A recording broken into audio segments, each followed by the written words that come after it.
இந்த மாதத்திலே நாம் ஞானத்தை குறித்து நாம் சிந்தித்து வருகிறோம். ஆண்டவர் நல்லவர். எத்தனை பேர் ஞானத்தை கேட்டுட்டு இருக்கீங்க ஆண்டவர்கிட்ட? ஹல்லேலூயா. அதிகமான ஞானத்தை ஆண்டவர் தருவாராக. நம்முடைய வாழ்க்கையின் எல்லா பகுதிகளிலும் நமக்கு ஞானம் தேவைப்படுகிறது. ஹல்லேலூயா. அதிகமாக ஒவ்வொரு நாளும் கேட்கும் பொழுது கர்த்தர் நமக்கு ஒவ்வொரு காரியத்தையும் நுணுக்கமாக, சிறப்பாக, நேர்த்தியாக, தேவ நாம மகிமைக்காக செய்வதற்கான ஞானத்தை ஆண்டவர் நமக்கு தருவார். ஹல்லேலூயா. நன்றாக குடும்பத்தை நடத்த, சுவிசேஷத்தை அறிவிக்க, என்னமாக படிக்க, பிள்ளைகளை வளர்ப்ப, எல்லாவற்றுக்கான ஞானத்தை ஆண்டவர் தருவாராக. ஆண்டவருடைய நாமம் மகிமை பெறட்டும். இன்றைக்கும் கடைசியாக ஒரே ஒரு பகுதியை நான் சொல்லி நான் உங்களை உற்சாகப்படுத்த விரும்புகிறேன். நீதிமொழிகள் 11ஆம் அதிகாரம், நீதிமொழிகள் 11ஆம் அதிகாரம் 30ஆம் வசனத்திலே வேதம் சொல்லுகிறது, ஆத்துமாக்களை ஆதாயம் பண்ணுகிறவன் ஞானம் உள்ளவன் என்று வாசிக்கிறோம். ஆத்துமாக்களை ஆதாயப்படுத்துகிறவன் ஞானம் உள்ளவன் என்று நம்ம பார்க்கிறோம். இன்றைக்கு உலகத்திலே மக்கள் யாரை ஞானவான்கள் என்று சொல்கிறார்கள்? அதிகமான பணம் சம்பாதிக்கிறவர்கள், வாழ்க்கையில வெற்றி பெறுகிறவர்கள், செல்வாக்கு மிகுந்தவர்கள், இவர்கள் நல்ல ஞானமுள்ளவர்கள் என்று சொல்லி இன்றைக்கு உலகத்தின் பார்வையிலே கூறப்படுகிறது. ஆனால் தேவனுடைய பார்வையிலே உண்மையான ஞானி, இந்த வசனத்தின் அடிப்படையில் என்னமாக உண்மையாக யார் ஞானி என்று சொன்னால், மனிதர்களை கிறிஸ்துவிடமாக நடத்தி நித்தியத்திலே முதலீடு செய்கிறவர்கள் தான் ஞானவான்கள். ஹல்லேலூயா. நித்தியத்திலே முதலீடு செய்கிறவர்கள். In God's estimation, the truly wise person is the one who invests in eternity by bringing people to Christ. கிறிஸ்துவிடத்திலே ஆத்துமாக்களை ஆதாயம் பண்ணி தன்னுடைய நேரத்தையும் பணத்தையும் திறமைகளையும் ஆத்துமாக்களுக்காக செலவு பண்ணுகிறவன், நித்தியத்திலே அது நிமித்தமாக முதலீடு செய்கிறவன் தான் உண்மையான ஞானி. ஹல்லேலூயா. இந்த உலகத்திலே நம்ம பிரயாசப்படுகிற அத்தனை பிரயாசங்களும், உலகத்திற்காக படுகிற பிரயாசங்கள் எல்லாம் நம்மை விட்டு போய்விடும் ஒரு நாள். ஆனால் ஆத்துமாக்கள் நம்மோடு கூட நித்தியமாக வருவார்கள். ஹல்லேலூயா. ஆகவே ஆத்துமாக்களை ஆதாயம் பண்ணுகிறவன் ஞானம் உள்ளவன் என்று சொல்லி நம்ம பார்க்கிறோம். ஆண்டவருடைய நாமம் மகிமைப்படுவதாக. அது மாத்திரமல்ல, இன்றைக்கு இன்னொரு கோணத்தில் நீங்கள் பார்ப்பீர்கள் சொன்னால், இன்னைக்கு பலவிதமான நம்முடைய அங்கலாய்ப்பு ஆண்டவரிடத்தில் தெரிவிக்கிறோம். அப்படிதானே? ஆண்டவரே இப்படி இருக்க ஒரு அற்புதம் செய்யும், ஆண்டவரே இதை செய்யும், எனக்கு என்னுடைய பிரச்சனை எப்படி இருக்கிறது, என்னுடைய போராட்டங்கள் எப்படி இருக்கிறது, நம்முடைய வேதனைகளை, நம்முடைய அங்கலாய்ப்பை, நம்முடைய மன அந்த காரியங்கள் எல்லாம் ஆண்டவருக்கு தெரியப்படுத்துகிறோம். என்னைக்காவது ஆண்டவரே உம்முடைய மனவேதனை என்னப்பா, உம்முடைய அங்கலாய்ப்பு என்ன, உம்முடைய ஆண்டவரே பிரியம் என்ன, நீர் என்ன, உம்முடைய தேவை என்ன, what is your need lord அப்படின்னு கேட்டீங்களா என்னைக்காவது? ஆண்டவரே வாட் இஸ் யுவர் நீட், உம்முடைய தேவை என்ன ஆண்டவரே, உமக்கு நான் என்ன செய்யணும் ஆண்டவரே? எப்போ போவோம், எனக்கு இதை செய்ய ஆண்டவரே, இதை செய்ய ஆண்டவரே, என்னுடைய வேதனை இது, பிரச்சனை இது, பாடுகள் இது, அப்படிதான் நம்ம சொல்றது தப்பு கிடையாது, கேளுங்கள் என்று ஆண்டவர் சொல்லியிருக்கிறாரு. ஆனால் என்னைக்காவது ஆண்டவரே உம்முடைய அந்த வேதனை என்ன, உம்முடைய பாரம் என்ன, உம்முடைய தாகம் என்ன, உம்முடைய தேவை என்ன என்று என்னைக்கா கேட்டிருக்கீங்களா? ஆண்டவருடைய பாரம் தாகம் எல்லாம் ஆத்துமாக்களுடைய ரட்சிப்பு தான். ஹல்லேலூயா. அழிந்து போகிற ஆத்துமாக்கள் ரட்சிக்கப்பட வேண்டும். இன்னைக்கு பிசாசு மக்களை தாரை தாரையாக வாரிக்கொண்டு போகிறான். இயற்கை சுற்றங்கள் மூலமாக பாவத்திலே இன்றைக்கு மக்களை அவன் வாரிக்கொண்டு போகிறான். தேவனுடைய பிள்ளைகளாக நாம் ரட்சிக்கப்பட்டிருக்கோம். அதுக்காக கர்த்தருக்கு நாம் நன்றி செலுத்த வேண்டும். ஹல்லேலூயா. இந்த உலகத்திலே பெரிய ஆசீர்வாதம் பாவ மன்னிப்பு, ரட்சிப்பு தான். கர்த்தர் அதை நமக்கு தந்திருக்கிறார். அதற்காக நாம் ஏராளமான நன்றிகளை நாம் செலுத்த வேண்டும். ஆண்டவருடைய நாமம் மகிமைப்படுவதாக. இதன் அடிப்படையில் ஒரு வேத பகுதியிலிருந்து நான் சிலவற்றை உங்களோடு நான் பகிர்ந்து கொள்ள விரும்புகிறேன். என்னோடு கூட லூக்கா எழுதின சுவிசேஷம் 15ஆம் அதிகாரத்தை திருப்பிக் கொள்ளுங்கள்.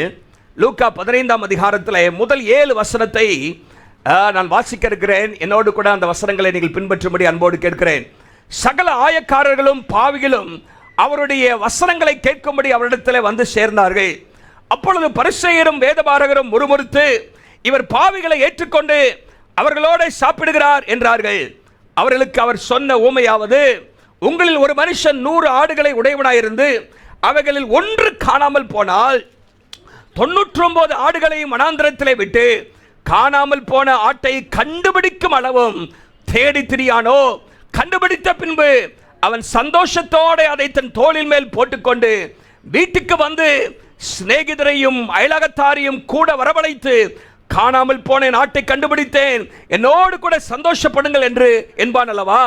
அதுபோல மனம் திரும்ப அவசியமில்லாத 99 நீதிமான்களை குறித்து சந்தோஷம் உண்டாகிறதை பார்க்கிறோம். மனம் திரும்புகிற ஒரே பாவி நிமித்தம் பரலோகத்தில் மிகுந்த சந்தோஷம் உண்டாயிருக்கும் என்று உங்களுக்கு சொல்லுகிறேன். ஹல்லேலூயா. மனம் திரும்புகிற ஒரே பாவி நிமித்தம் பரலோகத்திலே மிகுந்த சந்தோஷம் உண்டாயிருக்கும் என்று நான் உங்களுக்கு சொல்லுகிறேன். There will be great rejoicing in heaven over one sinner who repents என்று அங்கே ஆண்டவராகிய இயேசு அங்கே சொல்லுகிறதை நம்ம பார்க்கிறோம். லூக்கா 15ஆம் அதிகாரம் ஒரு அற்புதமான அதிகாரம். It is called gospel within the gospel. நீங்கள் சுவிசேஷத்திற்குள்ளாக காணப்படுகிற ஒரு சுவிசேஷமாக இந்த லூக்கா 15ஆம் அதிகாரம் இருக்கிறது. இந்த லூக்கா 15ஆம் அதிகாரத்தில் தேவனுடைய இருதயத்தினுடைய அந்த அந்த அது எப்படிப்பட்டதாக இருக்கிறது? It reveals God's heart. இழந்து போன பாவிகளாயிருக்கிற காணாமல் போன மக்களுடைய குறித்து ஆண்டவருடைய இதயம் எப்படி இருக்கிறது என்பதை இந்த அதிகாரத்தில் நாம் வாசிக்க முடியும். 3 உவமைகளை இயேசு இந்த அதிகாரத்திலே சொல்கிறார். காணாமல் போன ஆடு, காணாமல் போன வெள்ளிக்காசு, வழி தப்பி போன கெட்டுக்குமாரனுடைய அந்த அந்த உவமையும் ஆண்டவர் அங்கே சொல்லுகிறத நம்ம பார்க்கிறோம். எதற்காக சொல்கிறார்? இவர்கள் மக்கள் என்ன சொன்னாங்க? பரிசேயர் வேதபாரகம் 2ஆம் வசனத்தில் இவர் பாவிகளை ஏற்றுக்கொண்டு அவர்களோடு சாப்பிடுறாரியா. பாவிகளை ஏற்றுக்கொண்ட he welcomes the sinners and eats with them. அவர்களோடு சாப்பிடுகிறார் என்பதை அவர்கள் குறையாக சொன்ன பொழுது ஆண்டவர் அவங்களோட வாக்குவாதம்லாம் பண்ணல. டைரக்டா ஒரு 3 உவமையை சொல்றாரு. என்னுடைய இதயமெல்லாம் பாவிகள் மனம் திரும்ப வேண்டும், பாவிகள் ரட்சிக்கப்பட வேண்டும். மனுஷகுமாரன் இந்த உலகத்திற்கு வந்ததனுடைய நோக்கமே இழந்து போனதை தேடவும் ரட்சிக்கவுமே மனுஷகுமாரன் வந்தார் என்று ஆண்டவராக இயேசு சொல்லுகிறதை நம்ம அங்கே பார்க்கிறோம். பாருங்க, every soul matters to God. ஒவ்வொரு ஆத்மாவும் தேவனுக்கு முக்கியமானது என்பதை குறித்து இந்த அதிகாரத்தில் ஆண்டவராக இயேசு சொல்லுகிற நம்ம பார்க்கிறோம். இந்த குறிப்பிட்ட முதலாவது உவமை காணாமல் போன ஆடு. இந்த உவமையிலிருந்து சில கருத்துக்களை உங்களோடு பகிர்ந்து கொண்டு ஒரு சவாலையும் உங்களுக்கு முன்பாக நான் வைக்க விரும்புகிறேன். ஆண்டவருடைய இதய துடிப்பை நாம் அறிந்து நாம் அதை நிறைவேற்றுவோம் என்று சொன்னால் நம்முடைய காரியங்கள்லாம் அவர் செய்து முடிப்பதற்கு ஒரு லேசான காரியம். ஹல்லேலூயா. லேசான காரியம். நம்முடைய தேவைகள், நம்முடைய மலை போல இருக்கிற பிரச்சனைகளை பனி போல மாற்றுவது அவருக்கு லேசான காரியம். ஆனால் ஆண்டவரே, உமக்காக நான் என்ன செய்யணும் ஆண்டவரே என்று சொல்லி அவருடைய இதய துடிப்பை, அவருக்கு பரலோகத்தில் ஒரு மகிழ்ச்சியை நீங்கள் கொண்டு வருவீங்கன்னா அதில் கர்த்தர் அதிகமாக பிரியப்படுகிறார். ஒரு சொல்லுங்க பார்க்கலாம். சரி, 3 காரியத்தை இன்றைக்கு இதுல இருந்து சொல்ல விரும்புகிறேன். முதலாவதாக இங்க 4ஆம் வசனத்தில் பார்த்தீங்கன்னா இயேசு சொல்றாரு, ஒரு மனுஷனுக்கு 100 ஆடுகள் இருக்கிறது, அவைகள் ஒன்று காணாமல் போனால், ஒரு ஆடு வழி தப்பி போயிடுச்சு, ஒரு ஆடு காணாம போச்சு, ஒரு ஆடு நஷ்டப்பட்டு போய்விட்டது. அதன் மேலே அவருக்கு ஒரு பாரம் வருகிறது. ஹல்லேலூயா. The shepherd's compassion for one lost sheep. காணாமல் போன ஒரு ஆட்டின் மீது மேய்ப்பனுடைய இரக்கம். முதலாவது அதான் குறிப்பு. The shepherd's compassion, அவருடைய மனதுருக்கம், அவருடைய இரக்கத்தை நம்ம இங்கே பார்க்கிறோம். எத்தனை ஆடு காணாம போச்சு? சொல்லுங்க, எத்தனை ஆடு? 2, 3, 10 இல்ல, ஒரு ஆடு காணாம போச்சு. ஒரு ஆடு. ஆண்டவர் இயேசு அங்கே 10 ஆடு 50 ஆடு காணாம போச்சுன்னு சொல்ல, ஒரு ஆடு தான் காணாம போச்சு. பாருங்க, வணிக கண்ணோட்டத்தில் நீங்க பாத்தீங்கன்னா 1/100 1ங்கிறது பெருசா போப்பா போனது போயிட்டு அப்படின்னு விட்டுருவாங்க. ஆனா ஆண்டவர் பாருங்க, ஒரு ஆடு தான் காணாம போச்சு. ஆனால் அதை குறித்து ஆண்டவருக்கு அவ்வளவு கரிசனையை நம்ம அங்கே பார்க்கிறோம். 99 were safe, 99 பாதுகாப்பா இருக்கிறது. ஆனா ஒரு ஆடு தான் போயிட்டது. இன்னைக்கு பாத்தீங்கன்னா 1 தான் உள்ள இருக்குது, 99 வெளியே இருக்குது. 1 தான் என்ன இருக்குது? 1 தான் உள்ள இருக்குது, 99 எங்க இருக்குது? வெளியே இருக்குது. ஆண்டவர் 99 உள்ள இருந்து 1 வெளியே போனாலே அது மேல அவ்வளவு கரிசனையா இருக்கிறாரு. ஆனா இன்னைக்கு 1 தான் உள்ள இருக்கு, 99 போன கூட நம்ம என்ன பண்ணல, 1 கண்ணே கடி இருக்குதே போதும் தோத்துறோம் அப்படின்னு இருக்கிறோம். பாருங்க, ஆண்டவருடைய அந்த கரிசனை, the compassion. ஆண்டவர் கூட்டத்தை பார்க்கிறதுல ஆண்டவர் தனி நபர்களை பார்க்கிறார். ஹல்லேலூயா. இத்தனை பேர் உட்கார்ந்தாலும் ஒவ்வொரு தனி நபரும் ஆண்டவருடைய பார்வையிலே விலையேற பெற்றவர்கள். Every single soul matters to God. ஒவ்வொரு தனி நபரும் கர்த்தருடைய பார்வையிலே முக்கியமானவர்கள். Why? Because every soul bears the image of God. ஏனென்று சொன்னால் ஒவ்வொரு ஆத்மாவும் தேவனுடைய சாயலில் உண்டாக்கப்பட்டது. One soul is worth more than all the wealth of the world. ஒரு ஆத்மாவின் மதிப்பு உலகத்தின் எல்லா செல்வங்களை விட உயர்ந்தது. இந்த உலகத்தினுடைய எல்லா செல்வங்களையும் ஒரு பக்கம் வைத்து தராசுல இன்னொரு பக்கம் ஒரு ஆத்மா வச்சீங்கன்னா எது மேல போகும், எது கீழே வரும்? எது மேல போகும்? ஆத்மா மேல போகுமா? அது வெயிட் கூடங்க. உலகத்தின் புறம் பாருங்க எவ்வளவு அது அது அவ்வளவு விலையேற பெற்றது. ஆகவேதான் இயேசு சொன்னார் லூக்கா மார்க் 8:36 மனுஷன் உலகம் முழுவதையும் ஆதாயப்படுத்திக் கொண்டாலும் தன் ஆத்மாவை நஷ்டப்படுத்தினால். One soul cost the blood of Jesus Christ. ஒரு ஆத்மாவை மீட்பதற்காக இயேசு தமது இரத்தத்தை சிந்தினார். ஒரு ஆத்மா பரலோகத்திற்கு மிகவும் முக்கியமானது. பாருங்க, ஒரு அம்மா 4 பிள்ளைகளை கூட்டிட்டு ஷாப்பிங் மாலுக்கு போறாங்க. ஒரு பெரிய ஷாப்பிங் மால், கூட்டம் நிறைந்த. திடீர்னு ஒரு பிள்ளைய காணோம். 4 பிள்ளைய கூட்டிட்டு ஒரு பிள்ளைய காணோம். என்ன செய்வாங்க? 3 இருக்கே போதும், அதை கூட்டிட்டு போ அப்படின்னு பாக்கலா? அந்த 3 உட்காரு, உன்னை தேடிட்டு வர அப்படின்னு அங்கிட்டு இங்கிட்ட அலைவாங்க. 4 பேரை பார்ப்பாங்க, என் பிள்ளைய பார்த்தீங்களா, என் பிள்ளைய பார்த்தீங்களான்னு சொல்லி. பாருங்க, அந்த அந்த பாருங்க 3 இருக்குதே, ஒன்று போட்டோம் அப்படின்னு யாருமே எந்த தாயை சொல்லுவாங்களா?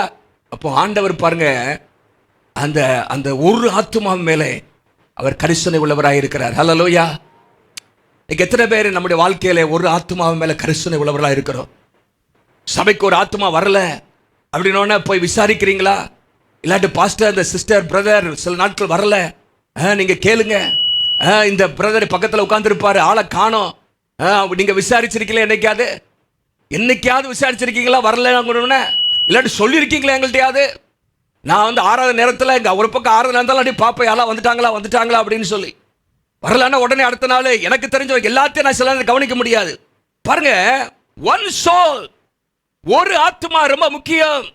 Are we concerned about one lost neighbor?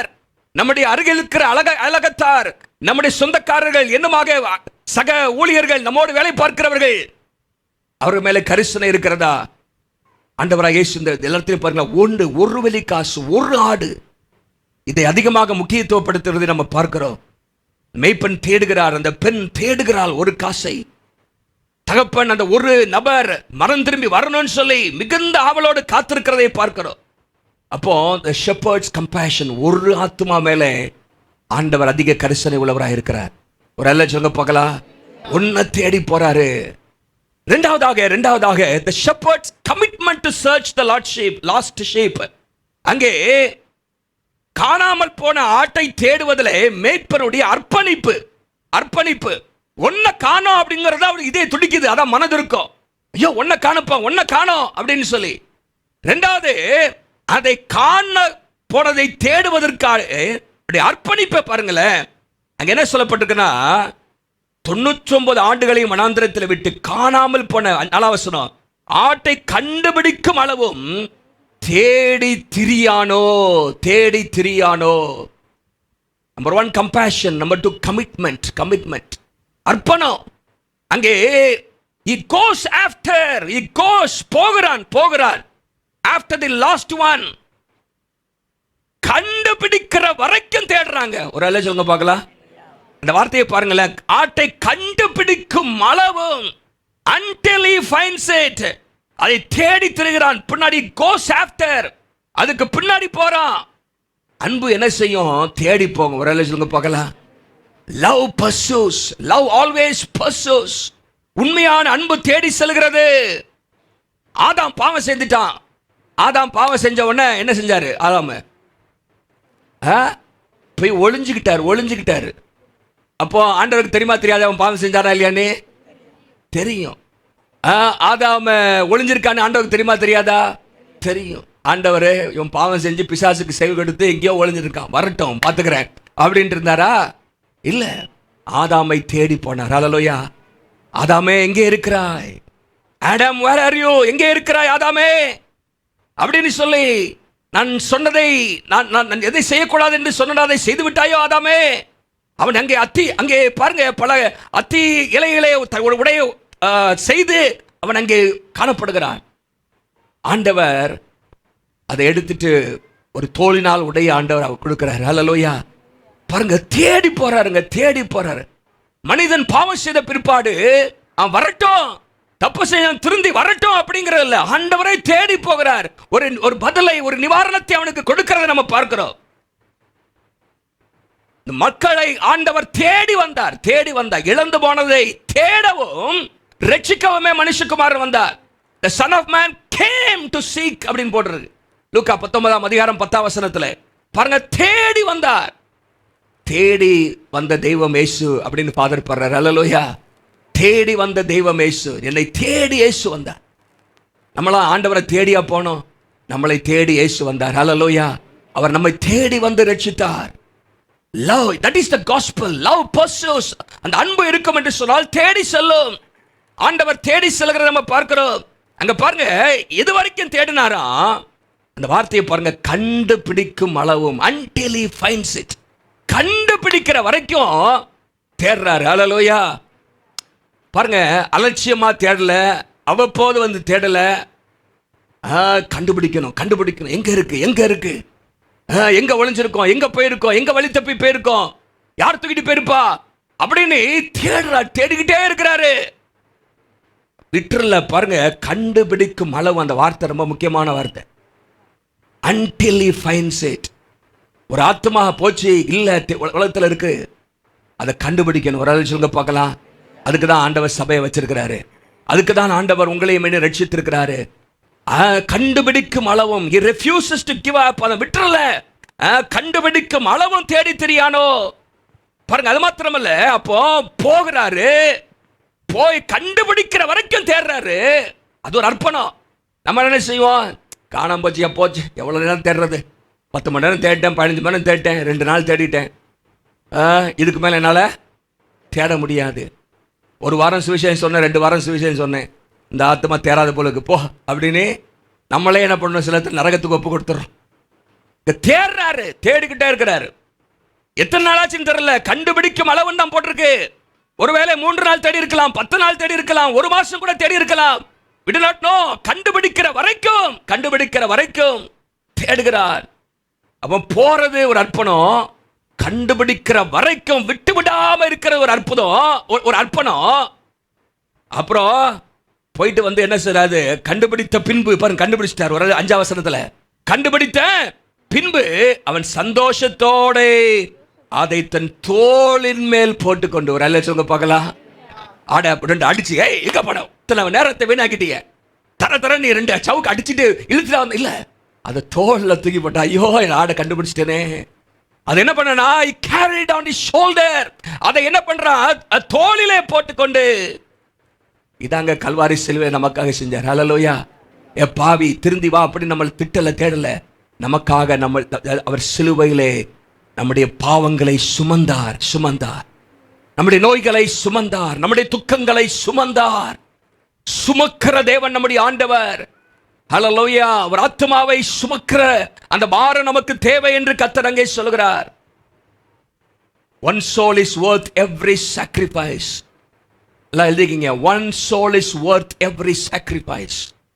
ஒரே ஒரு ஆத்மாவுக்கு எந்த தியாகமும் அதிகமல்ல. One soul is worth every sacrifice. ஒரு ஆத்மா நம்மள ரட்சிக்கப்பட்டனா வாழ்க்கையில ஒரு பெரிய இதான். ஹல்லேலூயா. பரலோகத்துக்கு ஒரு பெரிய மகிழ்ச்சியை நம்ம கொண்டு வந்திருக்கிறோம். Evangelism requires effort. சுவிசேஷ பணியிலே அர்ப்பணம் தேவை, பிரயாசம் தேவை. சிலர் பேர் கொடுக்கறாங்க சுவிசேஷ பணிக்கு வரணும், அர்ப்பணம் வேணும். ஹல்லேலூயா. எல்லாமே நம்ம நினைச்ச மாதிரி சிலருக்கு நடக்காது, சோர்வுகள் வரும். But it requires effort. phone calls, ஆத்மாக்களை என்ன பண்ண, போன் மூலமாக தொடர்பு கொள்ள வேண்டும். ஏன் வரலன்னு கேட்கணும். என்னமாக என்ன பண்ணும்? சிலரை ரட்சிக்கப்படாத மக்களை போன் மூலமாக தொடர்பு கொள்ள வேண்டும், அவர்களை விசாரிக்க வேண்டும். அவர்களை எப்படி இருக்கிறீங்க, என்ன செய்றீங்க, உங்க பிரச்சனை என்ன என்று கேட்க வேண்டும். வீடு சந்திப்பு, ஜெபம், தனிப்பட்ட உரையாடல்கள், பொறுமையோடு கூட இருக்கிற அன்பு, இதெல்லாம் அர்ப்பணத்தை காண்பிக்குது. ஹல்லேலூயா. போகிறான், கண்டுபிடிக்கிற அளவுக்கும் தேடுகிறான், கண்டுபிடித்த பின்பு அதை தோளிலே சுமந்து கொண்டு வருகிறான். ஹல்லேலூயா.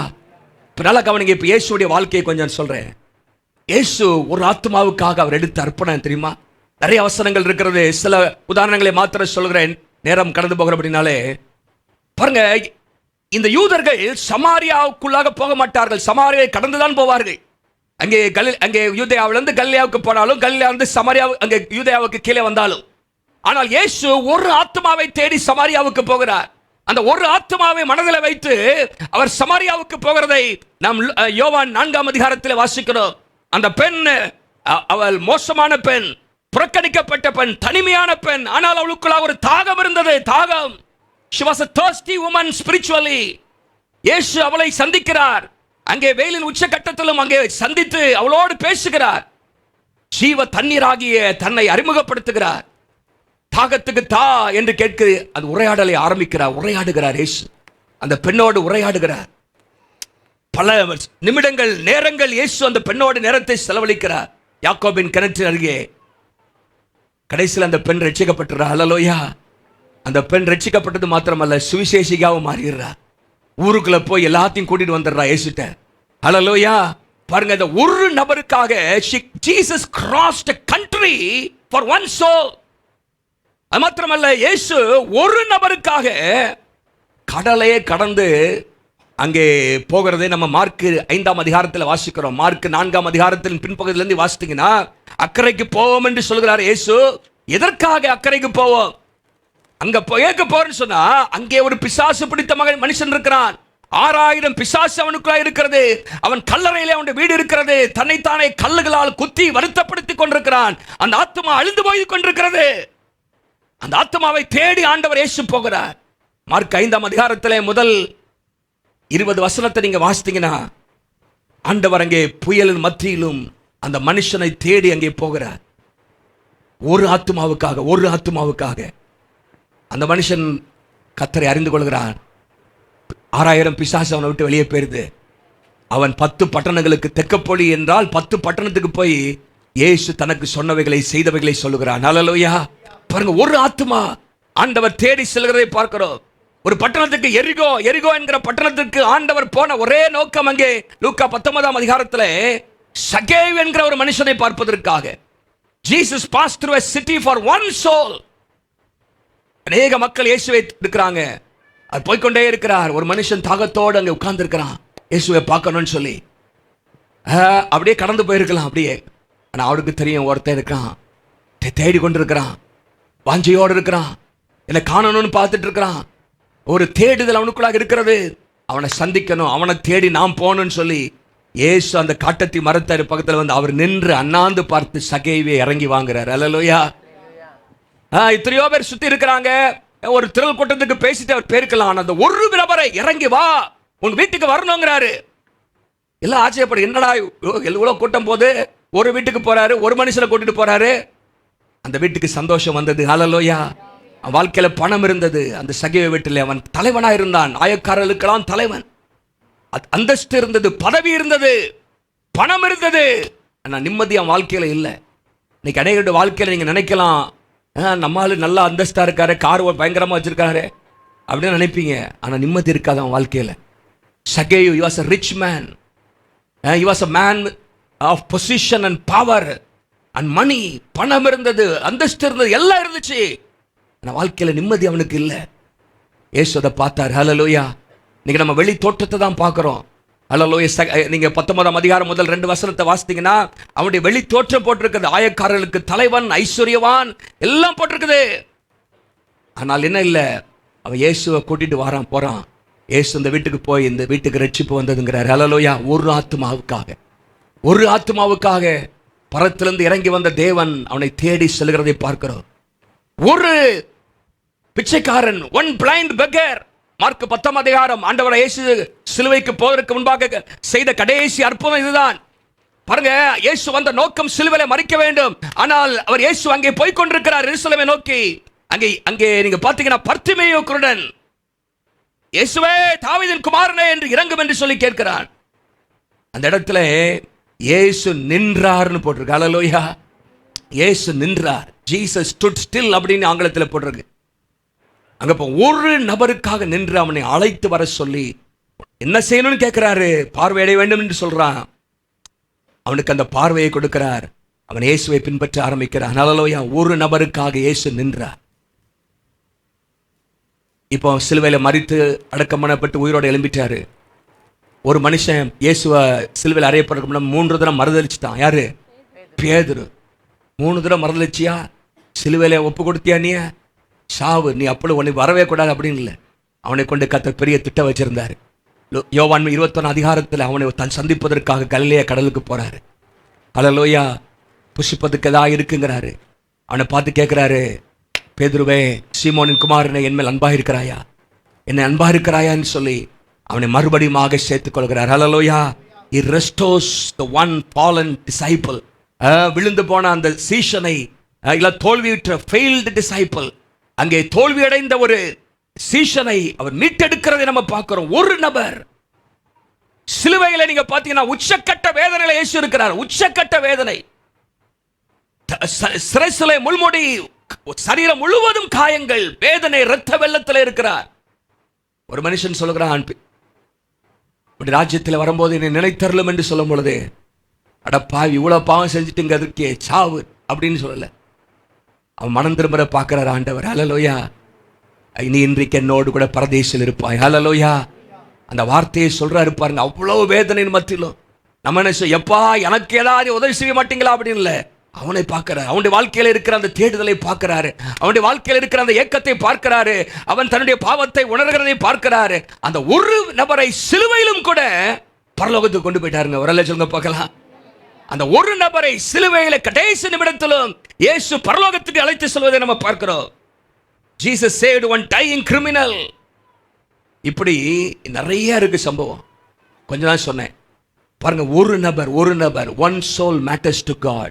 எல்லாம் சொல்லுங்க, one soul matters to God. ஒரு ஆத்மா தேவனுக்கு முக்கியம். ஒரு ஆத்மா தேவனுக்கு முக்கியம். அந்திரேயா குறித்து வேதம் சொல்லுகிறது, அவன் எப்பொழுது பார்த்தாலும் யாராவது ஒருத்தரை கர்த்தரிடத்தில் கொண்டு வந்து கொண்டே தான் இருப்பார். நீங்கள் யோவான் 1 அதிகாரத்தில் 40 42 வரைக்கும் நீங்க வாசித்தீங்கன்னா, அங்கே சீமோன், அந்திரேயா என்பவன் 41, அவன் முதலாவது தன் சகோதரராகிய சீமோனை கண்டு இயேசுவை பின்பற்ற ஆரம்பித்த பொழுது பின்பாடு முதலாவது அந்த அந்திரேயா செய்தது, தன்னுடைய சகோதரனை பார்த்து மேசியாவை கண்டோம் என்று சொல்கிறான். அவன் இயேசுவிடத்திலே 42 வசனத்திலே இயேசுவிடத்திலே தன் சகோதரனை கூட்டிக் கொண்டு வந்தான். அப்படியே பேதுருடைய வாழ்க்கை தலைகளாக மாறிடுச்சு. அல்லேலூயா. பிலிப்பு அப்போஸ்தலர் 8 அதிகாரத்தில் ஒரு பெரிய ஊழியத்தை அங்கே சமாரியாவில் செய்து கொண்டிருக்கிறார்.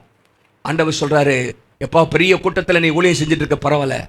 அங்கே ஒரு எத்தியோப்பிய மந்திரி பைபிள் வாசித்து கடவுள் யாருன்னு தெரியாம தேடிட்டு இருக்கிறான். போ, ரதத்தினுடைய சேர்ந்து கொள். போகிறான், ஒரு ஆத்மாவை தேடி போகிறான். ரதத்தின் பின்னாடி போய் சேர்ந்து ரதத்தோடு சேர்ந்து கொண்டு அவன் என்ன வாசிக்கிறீங்கயான்னு கேட்கிறான். தெரியல அப்படிங்கிறான். அதுல இருந்து இயேசுவை குறித்து அறிவிக்கிறான். அந்த எத்தியோப்பியா மந்திரி ஆப்பிரிக்கா தேசத்துக்கு சுவிசேஷத்தை கொண்டு செல்கிறான். அல்லேலூயா. ஒரு ஆத்மாவை தேடி பிலிப்பு போகிறதை நம்ம பார்க்கிறோம். பாருங்க, இப்படி ஒரு ஆத்மாவை தேடி போகிறது. One soul. எல்லாம் சொல்லுங்க, ஒன் சோல். அல்லேலூயா. என்னுடைய செய்தியின் தலைப்பு இன்னைக்கு என்னன்னா, give me one soul. சொல்லுங்க, ஒரு ஆத்மாவை தாரும் ஆண்டவரே. ஒரு தேவனே, வாசிங்க, எல்லாம் வாசிங்க. தேவனே, எனக்கு ஒரு ஆத்மாவை. நீங்க என்ன ஜெபம் பண்றீங்க? சோத்துமாவை தாரும். சோறு தாரும் அப்படி இல்ல, ஒரு ஆத்மாவை தாரும். give me one soul Lord. ஒரு ஆத்மாவை தாரும். பாருங்க, இன்னைக்கு நம்ம ஈஸியா செய்யறோம். நிறைய பேர் சொல்லுவாங்க, 100 சோத்திர பலி பண்ணிட்டேன், என்ன பண்ண 1000 சோத்திர பலி எடுத்தேன், தோத்திரம் தோத்திரம் தோத்திரம் தோத்திரம் அப்படின்னு. ஆனா ஆத்துமாக்களாகிய பலியை ஆண்டவருக்கு செலுத்துறோமா? ரோமர் 15:15 ஆத்துமாக்களாகிய பலின்னு போட்டிருக்கு. ஆத்துமாக்களாகிய புறஜாதியாராக பலி. புறஜாதியாராகிய பலி பரிசுத்த ஆவியினாலே பரிசுத்தமாக்கப்பட்டு தேவனுக்கு பிரியமான பலியாகும்படிக்கு. எபிரேயர் 13:15 ஸ்தோத்திர பலி. ரோமர் 15:15 புறஜாதியாகிய ஆத்துமாக்களாகிய பலி. இன்னைக்கு எத்தனை ஆத்துமாக்களாகிய பலி? ஆண்டவரே, இந்த ஆத்துமாவை பலியாக உமக்கு செலுத்துகிறேன். பலியான கொன்றது இல்லை, எனது ஆத்துமாவை ஆதாயம் பண்ணி கொண்டு வருது. Give me one soul Lord. Lord, I give you this soul as a sacrifice to you. உமக்கு பலியாக இந்த ஆத்துமாவை கொண்டு வருகிறேன். அது யாரும் செய்யல. தோத்திரம் ஈஸியா வீட்டில் உட்காந்துட்டே செய்யறது. தோத்திரம் தோத்திரம் தோத்திரம் தோத்திரம் அப்படின்னு. ஆண்டவர் சொல்றாரு, இன்னும் மேல போகணும். அல்லேலூயா. 1000 ஸ்தோத்திர பலியோட விட்டுறக்கூடாது. நீ 1000 ஆத்துமாக்களை கொண்டு வரலாற்றிலும் ஒரு ஆத்துமாவை எனக்கு தாரும். ஹல்லேலூயா. Give me one soul, Lord. நம்ம வாழ்க்கையில ஆண்டவரை நமக்காக என்ன செய்கிறோம்? மூன்றாவதாக இந்த இடத்துல நீங்க பாத்தீங்கன்னா அப்ப அர்ப்பணத்தை பார்க்கணும். அர்ப்பணம், இயேசுவுக்கு அந்த அர்ப்பணம் இருந்துச்சு. இங்க மெய்ப்பன் அங்கே கண்டுபிடிக்கிற வரைக்கும் தேடுகிறத நம்ம பார்க்கிறோம். மூன்றாவதாக ஷெப்பர்ட் செலிப்ரேஷன். முதல்ல கம்பேஷன், அவருடைய மனதிற்கும் ஒண்ணு காணாம போச்சே அப்படின்னு இதயம் துடிக்குது. இரண்டாவதாக தேடி செல்கிறான். மூன்றாவதாக மனம் திரும்புகிற ஒரு பாவியை குறித்து, ஒரு ஆட்டை குறித்து மேய்ப்பனுடைய மகிழ்ச்சி. ஒரு அல்ல சொல்லுங்க பார்க்கலாம். அந்த படத்துல பாருங்க எவ்வளவு சந்தோஷமா வராரு பாருங்க. ஒரு ஆட்டை கண்டுபிடிச்சுன்னா உங்களுக்கு அப்படிப்பட்ட சந்தோஷத்தை தருவார். அல்லேலூயா. ஆண்டவர் பாருங்க அங்கே 15ஆம் அதிகாரத்துல நீங்க வாசித்தீங்கன்னா அங்க போட்டிருக்கு, அந்த காணாமல் போன தன் ஆட்டை கண்டுபிடித்து என்னோடு கூட சந்தோஷப்படுங்கள். rejoice with me, celebrate with me. என்னோடு கூட சந்தோஷப்படுங்கள். அங்க ஆண்டவர் சொல்றாரு, மனம் திரும்புகிற ஒரே பாவி நிமித்தம் பரலோகத்திலே மிகுந்த சந்தோஷம். heaven celebrates or rejoices over one sinner's repentance. ஒரு ஆத்மாவுடைய ரட்சிப்பை குறித்து பரலோகத்தில் மிகுந்த சந்தோஷம் உண்டாகுதாங்க. அல்லேலூயா.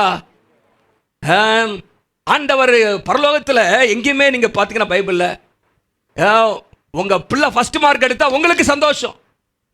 ஆனா ஆண்டவர் வித்தியாசமா பார்க்கிறாரு. அதுக்கு ஆண்டவர் ஆசீர்வதிக்கிறாரு. ஆனா அந்த பிள்ளை எப்படி இருக்குது? நம்முடைய வாழ்க்கையில பரலோகத்தில் ஒரு பெரிய சந்தோஷம் வரணும்னா நம்முடைய அச்சீவ்மெண்ட்ஸ்ல அல்ல, நம்முடைய உலக சாதனைகள்ல பரலோகத்தில் மிகுந்த சந்தோஷம் உண்டாகாது. ஒரு ஆத்மாவுடைய மனம் திரும்புதல் தான் பரலோகத்தில் மிகுந்த சந்தோஷம். Heaven celebrates repentance more than our achievements. நீ பெரிய பெரிய அச்சீவ்மெண்ட்ஸ் எல்லாம் பண்ணியிருக்கலாம், அதனால பரலோக சந்தோஷப்படும் அப்படின்னு பைபிள்ல இல்ல. ஆனா ஒரு ஆத்மா ரட்சிக்கப்படும் போது பரலோகத்தில் மிகுந்த சந்தோஷம். அதுலயும் மிகுந்த அப்படிங்கிற வார்த்தை பாருங்க, அதுல 2 வார்த்தை எனக்கு பிடிச்சிருக்கு. ஒரே பாவி நிமித்தம் அப்படின்னு போட்டிருக்கு. 1000 பாவிகள் நிமித்தம் மிகுந்த சந்தோஷம் அப்படின்னு அப்படி இருக்கும். அது நமக்கு மிகுந்த சந்தோஷம். ஆனா என்ன போட்டிருக்கா? ஒரே பாவி தான், ஆனா மிகுந்த சந்தோஷமா. Great joy. One sinner. ஒரு அல்ல சொல்லுங்க பார்க்கலாம். One sinner, great joy. Not multitude of sinners. நிறைய பாவிகள்னால சந்தோஷம் இல்லை. எப்பா 1000 பேர் ரட்சிக்கப்பட்டாங்க ஒரே நாள்ல, அப்படி இல்லை. ஒரு பாவியை மனம் திரும்பினாலே பரலோக சந்தோஷம். இங்க இருக்கிற எல்லாரும் நம்ம ஒரு பாவியை கர்த்தருக்குள்ள நடத்தினா பரலோகத்தில் எவ்வளவு சந்தோஷமா இருக்கும்ல. ஹல்லேலூயா. இருக்குமா இருக்காதா? அல்ல பரலோகத்தை மகிழ்விக்கிறவர்களாக கர்த்தர் நம்மை மாற்ற வேண்டும் என்று கர்த்தர் விரும்புகிறார். ஹல்லேலூயா. repentance brings joy to God. ஹல்லேலூயா. இங்க பாத்தீங்கன்னா ஒரு பாவி மனம் திரும்பும்போது பல விதத்துல சந்தோஷம் உண்டாகுது. அந்த ரட்சிக்கப்பட்ட பாவிக்கு சந்தோஷம், ரட்சிப்புகளாக நடத்தின நமக்கும் சொல்றேன் பாருங்க. அந்த மேய்ப்பன் என்னோடு கூட சந்தோஷப்படுங்க, எனக்கும் சந்தோஷம், பரலோகத்திலும் சந்தோஷம், கூட இருக்கிறவங்களுக்கு சந்தோஷம். ஒரு அலட்சியங்க பார்க்கலாம் பாருங்க. there was a personal celebration, public celebration, heavenly celebration. ஒரு பெரிய சந்தோஷம் இங்க உண்டாகிறது. இன்னைக்கு நமக்கு அந்த சந்தோஷம் இருக்கிறதா? சரி, இப்பதான் நான் பாயிண்ட்டுக்கு நம்ம வர விரும்புறேன். ஹல்லேலூயா. ஒரு அலட்சியங்க பார்க்கலாம். the church must never become a museum of saints. சபை பரிசுத்தவான்களின் அருங்காட்சியமாக மாறிடக்கூடாது. பாருங்க, எல்லாம் அருங்காட்சியத்தில் பாருங்க, எல்லாம் பரிசுத்தவான்களா உட்கார்ந்து இருக்கிறாங்க அப்படி கிடையாது. It must remain a hospital for sinners. இங்க வந்து பாவிகள் சுகமாகணும், விடுதலை பெறணும், ரட்சிக்கப்படணும். ஹல்லேலூயா. ஒரு மருத்துவமனையை போல ஹல்லேலூயா வாழ்க்கையில விடுதலை அற்புதங்கள் நடக்கிற இடமாக சபை மாற கர்த்தர் கிருபை தருவாராக. ஹல்லேலூயா. அதில் நம்ம ஒவ்வொருடைய பங்கும் இருக்கிறது. அப்ப முதல்ல சொன்னேன், அந்த அந்த மேய்ப்பனுடைய மனதுருக்கம், கம்பேஷன். ஒரு ஆத்துமா, ஒரு ஆத்துமா. ஷெப்பர்ட்ஸ் கமிட்மெண்ட், அந்த மேய்ப்பனுடைய அர்ப்பணம் அங்கே பார்க்கிறோம். இறுதியாக அங்க ஒரு சந்தோஷம், கொண்டாட்டம் உண்டாகிறது. ஹல்லேலூயா. ஆத்தும ஆதாயம் நமக்கு சந்தோஷத்தை கொடுக்கும். ஆத்தும ஆதாயம் பரலோகத்துக்கு சந்தோஷத்தை கொடுக்கும். ஆத்தும ஆதாயம் ரட்சிக்கப்படுகிற நபருக்கும் பெரிய சந்தோஷத்தை கொண்டு வரும். Celebration, Joy. ஒவ்வொரு விசுவாசியும் ஒரு ஆத்மாவை ஆதாயம் பண்ண முடியும். ஹல்லேலூயா. நமக்கு இந்த வருஷத்துல 180 நாட்கள் போய்விட்டது. 6 மாதத்தை நம்ம கடந்துட்டோம். எவ்வளவோ கர்த்தர் நமக்கு நன்மை செஞ்சிருக்கிறாரு, உயிரை கொடுத்திருக்கிறாரு. அல்லனே இன்னைக்கு வெனிசுவால பார்த்தீங்கன்னா எத்தனையோ ஏராளமான பேர் கட்டிடங்கள்லாம் இடிந்து உழுது. ஆத்துமாக்கள் எத்தனையோ பேர் மரித்து போனாங்க, எத்தனையோ வியாதியில மரித்து போறாங்க. பாருங்க, கடந்த ஒரு 2 வாரத்தில் சினிமா நடிகர்கள், இயக்குநர்கள்லாம் மரித்து போயிட்டு இருக்கிறாங்க. இப்படி நிறைய பேர், நம்ம ஒரு சிலர் தான் நம்ம பிரபலமானவர்கள் தெரியுது. ஆனால் எத்தனையோ பேர் இன்றைக்கு ஒவ்வொரு நாளும் மரித்து கொண்டிருக்கிறார்கள். ஆண்டவர் ஜீவனோடு வைத்திருக்கிறாருன்னா நம்மகிட்ட ஏதோ ஒன்று எதிர்பார்க்கிறாரு. ஹல்லேலூயா, ஏதோ ஒன்று எதிர்பார்க்கிறாரு. எவ்ரி பிலீவர், 4வது பாயிண்ட், ஒவ்வொரு விசுவாசியும் ஒரு ஆத்மாவை ஆதாயம் செய்ய முடியும். இன்னைக்கு ஒரு தீர்மானம் எடுக்க போறோம். எல்லாருக்கும் ஒரு கார்டு ஒன்று கொடுப்பாங்க. உங்க கையில் எல்லாம் நீங்க வாங்க போறீங்க. ஹல்லேலூயா, எல்லாரும் அந்த கார்டு எனக்கு ஒன்று கொடுங்க. இங்க இருக்கு. இப்படி ஒரு கார்டு ஒன்று, எல்லாம் சொல்லுங்க, ஒன்னே ஒன்று, கண்ணே கண்ணு. ஹல்லேலூயா, ஒன்று. ஒரு ஆத்மாவை எல்லாம் தாங்க. ஒரு 10 பேர் வேகமாக கொடுங்க. இது ஒரு ஊழியம் தான். வேகமாக செய்து கொடுங்க பார்க்கலாம். அப்படியே உட்காருங்க. மற்றவங்களாம் கொடுங்க வேகமா. ஹல்லேலூயா, வேகமா. அந்த பக்கம் வேகமாக கொடுங்க, இந்த பக்கம் கொடுங்க. தேவனே, ஒரு ஆத்மாவை எனக்கு தாரும். ஒரு ஆத்மாவை, எல்லாம் சொல்லுங்க, ஒரு ஆத்மாவை எனக்கு தாரும். பாருங்க, 6 மாதங்கள் கர்த்தர் நமக்கு செய்த நன்மைகள் ஏராளம். இந்த கிறிஸ்மஸ் இருக்கு பார்த்தீங்களா? கிறிஸ்மஸ்னா என்ன? கிறிஸ்மஸ்னா என்னங்க சொல்லுங்க? ட்ரெஸ் மாத்திர புத்த வாங்குற நாளா? இயேசுடைய பிறந்த நாள். இயேசுடைய பிறந்த நாள்னா அவருக்கு ஏதாவது கிஃப்ட் கொடுப்பீங்களா? நீங்களே கிஃப்ட் வாங்கி, நீங்களே புடவை வாங்கி, நீங்களே பேண்ட் செட்டை வாங்கி போட்டுக்கிறீங்க. இந்த கிஃப்ட் கிறிஸ்மஸில் ஆண்டவருக்கு ஒரு கிஃப்ட் கொடுங்க. ஹல்லேலூயா, ஆண்டவருக்கு ஒரு கிஃப்ட். என்ன கிஃப்ட் கொடுப்பீங்க? ஒரு ஆத்மா. ஒரு அல்ல சொல்லுங்க பார்க்கலாம். ஒரு ஆத்மா. எல்லாம் வாங்கிட்டீங்களா? கையில் எல்லாம் வாங்கிட்டீங்களா? ஹல்லேலூயா. இங்கே பாருங்க, இப்போ இது என்ன செய்யணும் அப்படின்னா 5 காரியம் வேகமாக நீங்கள் டிவியில் கூட பார்க்கலாம். பாருங்க, இந்த வருஷத்தில் கர்த்தர் நமக்கு கொடுத்த வாக்குத்தத்தம் என்ன? ஆண்டவர் கொடுத்த வாக்குத்தத்தம், வல்லமை பெற்று சாட்சிகளாக இருப்பீர்கள். ஹல்லேலூயா. நமக்கு வல்லமை இருக்குதா இல்லையான்னு எப்படி தெரியும்? போய் சொன்னாதான் தெரியும். ஹல்லேலூயா. 4 பேருக்கு சுவிசேஷம் சொல்லணும், 2 பேருக்காக ஜெபம் பண்ணணும். அப்போதான் கர்த்தர் நம்முடைய வாழ்க்கையில செய்யறதை நம்ம பார்க்க முடியும். ஹல்லேலூயா. எனக்கு வல்லமை இல்லைன்ட்டு உள்ளே உட்காந்தே தெரியும். போய் தான் என்ன பண்ணியும்? ஆண்டவர் ஏற்கனவே வல்லமை தந்திருக்கிறார். பரிசுத்த ஆவியானவர் நமக்குள்ள இருக்கிறார். ஆவியில் நேர்ந்து ஜெபம் பண்ணி போகும்போது கர்த்தர் நம்ம மூலமாக கிரியை செய்வார். பாருங்க, வல்லமை பெற்று சாட்சிகளாக மாறணும். சாட்சி பகர வேண்டும். முதல் 5 காரியம் வேகமா. 1, என்ன செய்யணும்னா, ஒரு நபரை தெரிந்தெடுங்கள். எல்லாம் சொல்லுங்க, ஒரு நபரை. நிறைய பேர் நீங்க இந்த ஆரம்பத்தில் எனக்கு கொடுத்த பிரேயர் கைடில் பார்த்தீங்கன்னா நிறைய பேருடைய பேர்லாம் எழுத சொல்லியிருக்கோம். அதெல்லாம் விட்டுருங்க. ஆண்டவர் உங்களை 1000 பேரெல்லாம் ரட்சிப்பு நடத்துன்னு சொல்ல, ஒரு ஆத்மாவை மலப்பிடிங்க. ஹல்லேலூயா. அது உங்களுடைய மகனாக இருக்கலாம், மகளாக இருக்கலாம், கணவனாக இருக்கலாம், மனைவியாக இருக்கலாம், ஃப்ரெண்டாக இருக்கலாம், சக அலுவலக ஊழியராக இருக்கலாம், நெய்பராக இருக்கலாம், கலீக், நெய்பர், யாராவனா இருக்கலாம். ஒரு ஆத்மா. ஆண்டவரே, எடுத்தவனே எழுதிடாதுங்க. கொஞ்ச நாள் ஜெபம் பண்ணுங்க. ஆண்டவர் யாரு நான் தெரிந்துக்கணும்ப்பா. அதுக்காக ஜெபம் பண்ணி, who is my one? அந்திரியாவுக்கு ஆண்டவர் ஒரு ஆத்மா, அது பேதுரு. ஆண்டவர், என்னுடைய பேதுரு யாரு? எனக்குன்னு நியமிக்கப்பட்ட அந்த எத்தியோப்பியா மந்திரி யாரு அப்படின்னு சொல்லி கேளுங்க. ஆண்டவரிடத்தில் கேட்கும் போது ஆண்டவர் அந்த நபரை நமக்கு வெளிப்படுத்துவார். 2வதாக, pray daily for that person. அந்த நபருக்காக தினமும் ஜெபம் பண்ணுங்க. பின்னாடி ஜெப குறிப்புகள் சில போட்டிருக்குதுல பின்னாடி. இதை பின்னாடி திருப்பி பார்த்தீங்கன்னா ஜெப குறிப்பு. முன்னாடி அந்த பேரை எழுதுறதுக்கு ஒன்னே ஒன்று. 2வது பின்னாடி பார்த்தீங்கன்னா அங்கே பரலோக பிதாவே, உம்முடைய குமாரனாக இயேசுவின் நாமத்திலே அந்த குறிப்பிட்ட நபர் அப்படியே பேரை சொல்லி, பாவங்களை மன்னியும், இரத்தத்தினாலே கழுவி அருளும், மனக்கண்களை ஆண்டவரே திறந்தருளும், இவர்களை கட்டி வைத்திருக்கிற பிசாசின் கிரியைகளை கட்டி ஜெபிக்கிறோம். இப்படி நிறைய காரியங்கள் பரிசுத்த ஆவியானவர் என்ன செய்வீராக அப்படிலாம் போட்டிருக்குது. அப்போ அந்த ஜெபங்களை நீங்க செய்யும் போது ஆண்டவர் அதில் பார்த்து சந்தோஷப்படுவார். ஹல்லேலூயா. ஒரு ஆத்மாவுக்காக ஜெபம் பண்ணுது. இது வரைக்கும் வீடு தாரம், காரு தாரம், சோறு தாரம்னே ஜெபிக்கிற ஆத்மா நிலந்து என்னத்துக்காக ஜெபம் பண்றாங்க? ஆண்டவர் நமக்கு இதெல்லாம் மற்றெல்லாம் கூட இலவசமாக கொடுத்துருவார். ஹல்லேலூயா. நீங்க கேட்டா கேட்காதெல்லாம் ஆண்டவர் தருவார். தரமாட்டாரா? ஆண்டவர் தருவார். பாருங்க, அது கவர் தம் வித் பிரேயர். என்ன பண்ணுங்க? அந்த நபருக்காக தினமும் ஜெபம் பண்ணுங்க. 3வதாக, போக கொஞ்ச நாள் உறவுகளை ஏற்படுத்துங்க. நல்ல உறவுகளை உருவாக்குங்க. எப்படி உருவாக்குறது? உங்களை நீங்க பார்த்த உடனே சுவிசேஷம் ஓடி போயிடும். உங்களை பார்த்த உடனே வந்துட்டாயா சொல்றதுக்கு இயேசுவ மனமாற்ற வந்துட்டாயா அப்படின்னு சொல்லி ஓடி போயிடுவாங்க. நம்ம உறவினர்னா பரவாயில்ல, மற்றவங்க சொல்றாங்க. முதல்ல என்ன பண்ணணும்? உங்க அன்பை காட்டணும். ஹல்லேலூயா. கொட்டணும். நீங்க கொட்டணும்.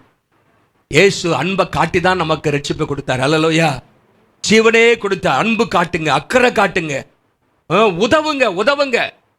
earn the right to speak. அதாவது உங்க வார்த்தைக்கு மதிப்பு கிடைக்கிற அளவுக்கு நீங்க என்ன பண்ணணும்? நீங்க அவங்களோட நடந்துக்கணும். அல்லேலூயா. உங்க வாழ்க்கையை பார்க்குறாங்க, உங்களுடைய நட்பு, உங்களுடைய அன்பெல்லாம் பார்க்குற அளவுக்கு அவங்கள்ட்ட அவங்க அன்பை காட்டுங்க.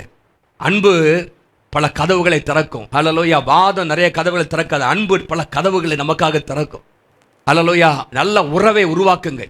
நாலாவதாக, share your testimony, communicate Christ. கிறிஸ்துவை என்ன பண்ணுங்க? பகிர்ந்து கொள்ளுங்க. நீங்கள் பெரிய இறையெல்லாம் படிக்கணும்னு அவசியம் இல்லை, அது தெரிஞ்சதை சொல்லுங்க இயேசுவை பற்றி. அல்லேலூயா. ஆண்டவர் அந்த வார்த்தை அபிஷேகம் பண்ணுவார். தெரிஞ்சதை என்ன பண்ணுங்க? சொல்லுங்க. தெரிஞ்சதை இயேசுவை பற்றி. இயேசு நல்லவர், எனக்கு அற்புதம் செஞ்சார், இப்படி நான் இருந்தேன், கர்த்தர் எனக்கு சுகம் கொடுத்தாரு, இந்த இயேசு சாமி உயிரோடு இருக்கிறாரு, நமக்காக உயிர் கொடுத்த தெய்வம், நமக்காக இந்த உலகத்தில் வந்தார், சிலுவையிலே மரித்தார். நமக்கு தெரிஞ்சதை ஆண்டவர் ஆசீர்வதித்து பயன்படுத்துவார். அல்லேலூயா. உங்க வாழ்க்கையின் சாட்சியை நீங்க சொல்லுங்க. பாருங்க, அந்த மனுஷன் சொல்றான், நான் குருடனா இருந்தேன், இப்போ பார்க்கிறேன், அவ்வளவுதான் தெரியுங்கிறான். அல்லேலூயா. சாட்சி அவ்வளவுதான். I was blind but now I see, I was last but now I am found. நான் காணாமல் போயிருந்தேன், இப்பொழுது கண்டுபிடிக்கப்பட்டிருக்கிறேன். நான் பாவியா இருந்தேன், இப்பொழுது இயேசுவின் அன்பை புரிந்து கொண்டிருக்கிறேன். இயேசு, உங்க சாட்சியை சொல்லுங்க, கிறிஸ்துவை அறிமுகப்படுத்துங்க. அப்புறம் என்ன பண்ணுங்க? கடைசியா இன்வைட் தம், அலையுங்கள். சபைக்கு அலையுங்க, எல்லாரும் பக்கத்தில் கேர்சலுக்கு அலையுங்க, கிறிஸ்துமஸ் ஆராதனைக்கு அலையுங்க, சுவிசேஷ கூட்டத்துக்கு அலையுங்க. பாருங்க, ஒருத்தர் இப்படி சொல்றாரு, many people are one invitation away from salvation. இது பவர்ஃபுல் ஸ்டேட்மெண்ட். இது many people are one invitation away from salvation. அப்படின்னா பலர் இன்றைக்கு ஒரு அழைப்பு தூரத்தில் தான் இருக்கிறாங்க, ரட்சிப்பு அடைவதற்கு தயாரா இருக்கிறாங்க. அழைக்காதனால ரட்சிக்கப்படல, அழைச்சிருந்தவங்க ரட்சிக்கப்பட்டிருப்பாங்க. many people are one invitation away from salvation. அந்த ஒரு அழைப்பு நம்ம கொடுத்திருந்தோம்னா அந்த ஆத்மா ரட்சிக்கப்பட்டிருக்கும். ஹல்லேலூயா. எத்தனை பேர் விசுவாசிக்கிறீங்க அப்படி நடக்கும்? ஹல்லேலூயா. அழைப்பு கொடுங்க. ஹல்லேலூயா. அவர்களை அழையுங்கள், கிறிஸ்துவிடத்தில் அழையுங்கள். சபைக்கு அழைக்கிறது பிரதான காரியங்கள், அவங்க கிறிஸ்துவிட்ட வரணும். ஹல்லேலூயா. சபையை நிரப்புறது ரெண்டாவது. முதல்ல அவங்க கிறிஸ்துவிடத்தில் என்ன பண்ணணும்? இயேசுவிடத்தில் வரணும். அவர்கள் சுவிசேஷ கூட்டத்துக்கு கூட்டுங்க, ஆராதனைக்கு அழைத்து வாருங்கள், விட்டுறக்கூடாது. கண்டுபிடிக்கும் அளவும், அந்த வார்த்தை நல்லா புரிஞ்சு, இந்த மனத்தை ரட்சிக்கப்படுற வரைக்கும் விட மாட்டேன், ஜெபம் பண்ணுவேன், அன்பு காட்டுவேன். அல்லேலூயா. பொறுமையா இருப்பேன். அல்லேலூயா. திட்டுவாங்க சில நேரத்தில், பொறுமையா இருக்கணும். அல்லேலூயா. இவ்வளவு திட்டியும் பொறுமையா இருக்கிறானே, அப்போ அவன் மனசு மாறுவான். இவ்வளவு அப்போ ஏதாவது தேவையா இருக்கும்போது உடனே போய் பார்க்க போங்க. ஏதாவது காய்ச்சல்ல உடனே நீங்க தான் 10 ஆப்பிள் வாங்கிட்டு போகணும். அல்லேலூயா. ஒரு ஆத்மா 10 ஆப்பிள் என்ன, 1000 ஆப்பிளுக்கு மேல சமம் அது. அல்லேலூயா. ஒரு ஆத்மா, ஒரு ஆள் கஷ்டத்தில் இருக்கிறாரு அப்படின்னா என்ன பண்ணுங்க? டக்குனி போய், பிரதர் என்ன செய்யணும்? உங்க காரை எடுத்து கூட்டிட்டு போங்க எங்கேயாவது ஆஸ்பத்திரிக்கு. இப்படி பிடிச்சி சொந்த அன்பை கொட்டிட்டீங்கன்னா ஆத்மா வந்துடும். அல்லேலூயா. நமக்கு என்னது? ஆத்மா பரலோகத்துக்கு போகணும். ஒரு சொல்லுங்க பார்க்கலாம். ஆத்மா பரலோகத்துக்கு. Persistence reflects God's heart. அதை தொடர்ந்து கண்டுபிடிக்கும் வரைக்கும் என்கிறது அது ஆண்டவருடைய இதயத்தை காமிக்கிறது. அந்த மனம் திரும்பிய மனுஷன் அடுத்த நாளே, அந்த பையன் உடனே அடுத்த நாளே வந்துட்டானா, பொறுமையா காத்திருக்கிற, வருவான். தூரத்தில் பார்த்தோன்னா ஓடி போய் அணைக்கிறத பார்க்குறோம். அல்லேலூயா.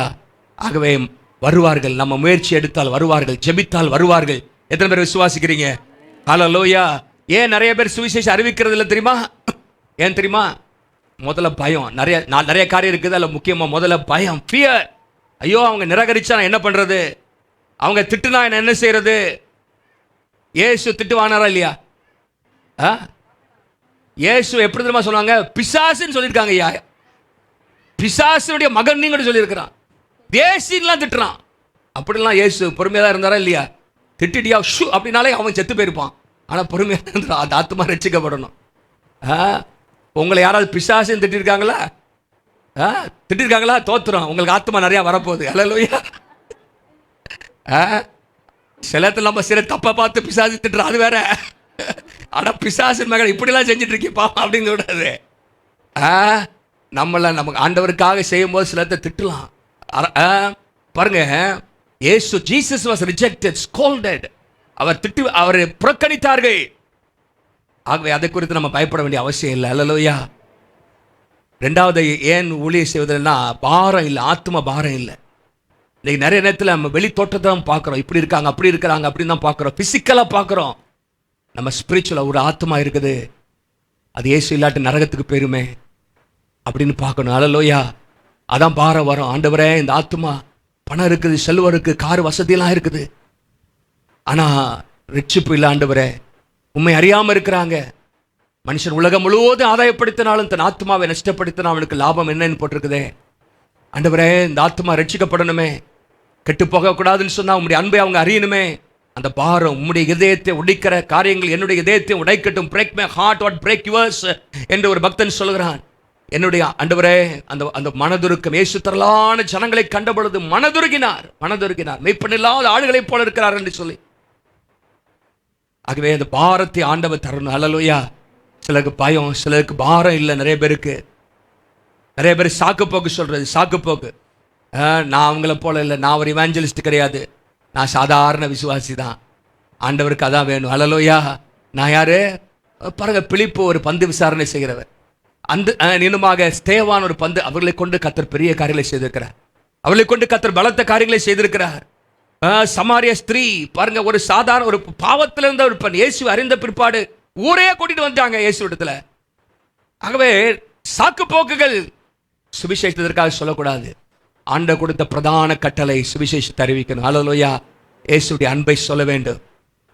இன்னும் காரணம் என்ன? முதல்ல பயம் சொன்னேன், அப்புறம் ஆத்ம பாரம் இல்லாமை, அடுத்தது சாக்கு போக்கு, அடுத்தது பார்த்தீங்கன்னா பிஸினஸ், அலுவல். எப்போ பார்த்தாலும் வேலை. ஆத்மா ஆதாயம் பண்ணுறதுக்கு எங்கே நேரம் இருக்குங்க?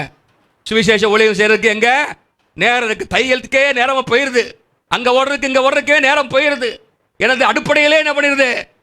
காலையில் சாப்பாடு, மத்தியானம் சாப்பாடு, ராத்திரி சாப்பாடு, இது செய்யறதுலே என்ன வருது?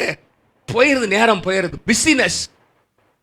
ஒருத்தர் எப்படி சொல்றாரு, if devil does not or cannot make you bad, he will make you busy.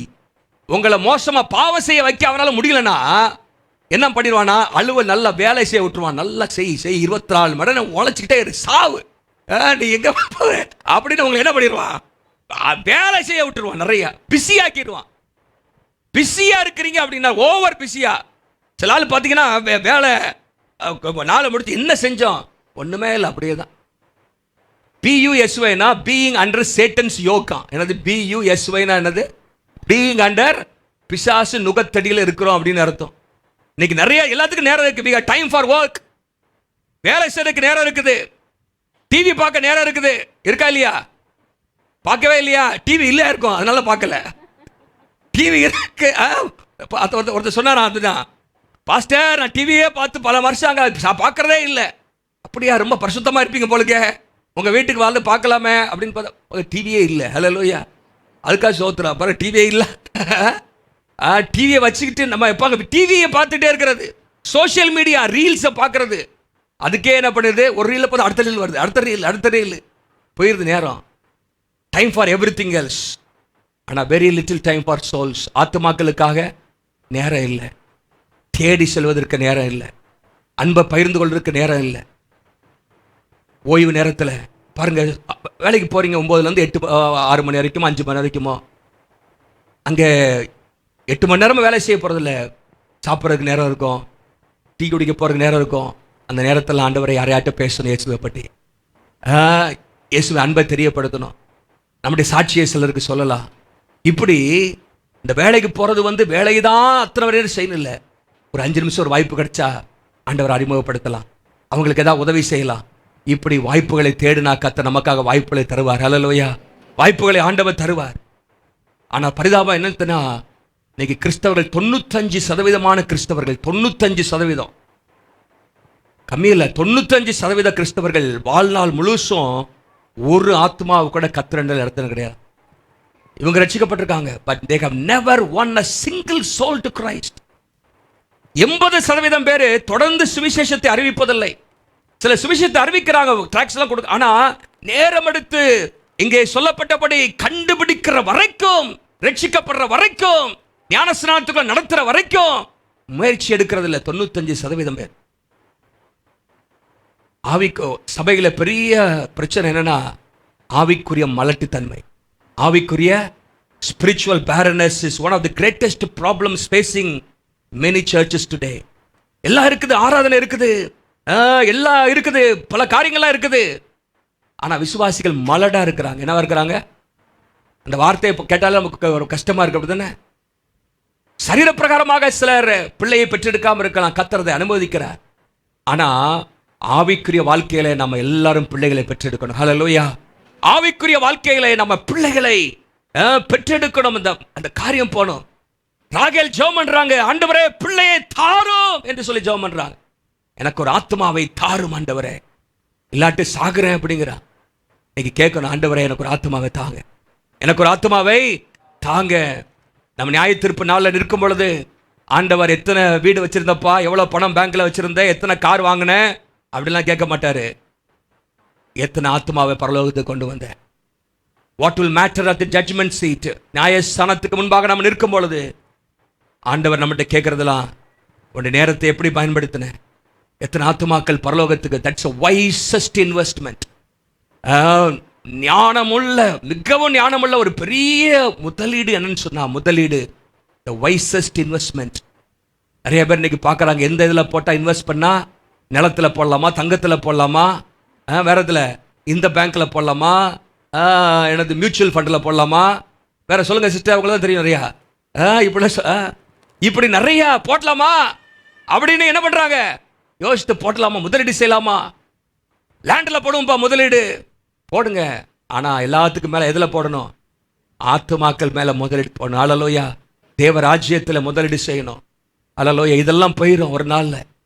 ஆனா பரலோகத்தில் வரும்போது உங்களை தேடி வருவாங்க, அநேகர் உங்களை அழைப்பாங்க. வேதம் சொல்லுகிற லூக்கா 16:9, நீங்கள் மாளும் போது பரலோகத்திலே உங்களை ஏற்றுக்கொள்வார். உண்டாகும் போது அநீதியான உலகப் பொருள்களால் என்ன பண்ணுங்க, ஆத்துமாக்களை சம்பாதிங்கள், சிநேகிதரை சம்பாதிங்கள் என்று போடப்பட்டிருக்கிறது. தானியேல் 12:3 வாசிக்கிறோம். அநேகரை நீதிக்குட்படுத்துகிறவர்கள், ஹல்லேலூயா, அவர்கள் நட்சத்திரங்களைப் போல பிரகாசிப்பார்கள். ஹல்லேலூயா. ஆத்துமாக்களை ஆதாயம் பண்ணுகிறவன் ஞானம் உள்ளவன்.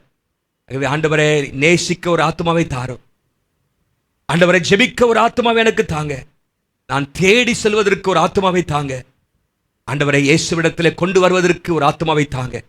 Lord, give me one soul to pray for, one soul to love, one soul to seek, one soul to bring to Jesus. நீங்க கேட்பீங்கன்னா கர்த்தர் ஒரு ஆத்மாவை தருவார். ஹல்லேலூயா. எத்தனை பேர் தருவார்னு விசுவாசிக்கிறீங்க? அதுக்கு ஒரு கமிட்மெண்ட் நமக்கு தேவை. கேட்குற நல்லா தான் இருக்குது, ஆனால் வருஷ முடிவில் என்ன செஞ்சோம் அதான் முக்கியம். 6 மாதம் போயிடுச்சு, ஆண்டவர் மன்னிச்சிட்டு வாரு. ஹல்லேலூயா. எவ்வளோ நேரத்தை கொடுத்தார், எவ்வளோ வாய்ப்புகளை கொடுத்தார் நமக்கு. எத்தனையோ வாட்ஸ்அப் மூலமாக வாய்ப்புகள், நேரடியான வாய்ப்புகள்.